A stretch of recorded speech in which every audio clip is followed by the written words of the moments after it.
নবীজি সাল্লাল্লাহু আলাইহি সাল্লাম যখন ইসরাফিল সিংহা ফু দিবে, দ্বিতীয় ফু, সবাইকে যখন হাসরের ময়দানে উঠানো হবে, তখন প্রথম উঠানো হবে আমাদের নবীকে।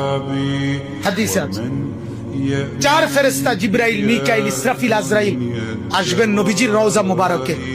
এসে সবার পক্ষ থেকে জিবরাইল ডাক দিবে, ইয়া রাসূলুল্লাহ, হাসরের ময়দানে যাওয়ার জন্য আপনি কবর থেকে ওঠেন।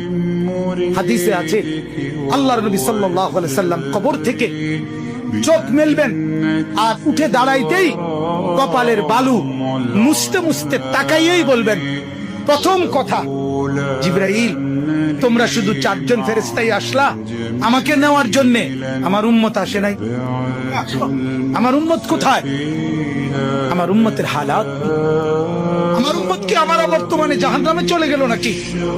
জিবরাইল তখন বলবেন, হায় ইয়া রাসূলুল্লাহ, আজও ভুললেন না, আজও বললেন না, আজও সেই উম্মত উম্মত।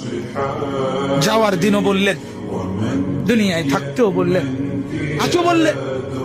আপনার উম্মতের এখনো উঠেই নাই, এখনো তো কবর থেকে কেউ তুলে নাই, আপনাকে তুলেই বাকিদেরকে উঠানো হবে। আল্লাহ নবী বললেন, তাইলে চলো, তাইলে ঠিক আছে, চলো হাসরের মাঠে যাবেন। সমস্ত নবী আদম থেকে ঈসা এবং উনাদের উম্মত কিয়ামত পর্যন্ত, আমি সংক্ষেপে বলতেছি, সমস্ত নবীর উম্মত, নবীরা শুধু এক কথা বলবেন হাসরের ময়দানে, ইয়া রব্বি নাফসি নাফসি, ইয়া রব্বি নাফসি নাফসি, আয় আল্লাহ আমাকে বাঁচান, আমাকে বাঁচান। সমস্ত ফেরেশতারাও বলবে, আল্লাহ আমাকে বাঁচান। সমস্ত জিন বলবে, আল্লাহ আমাকে বাঁচান। পুরা হাসরের মাঠে একই শব্দ, আল্লাহ আমাকে বাঁচান, আমাকে বাঁচান।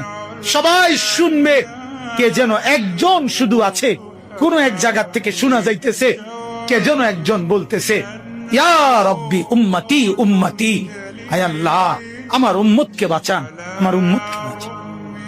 তিনি মুহাম্মদুর রাসূলুল্লাহ সাল্লাল্লাহু আলাইহি ওয়াসাল্লাম।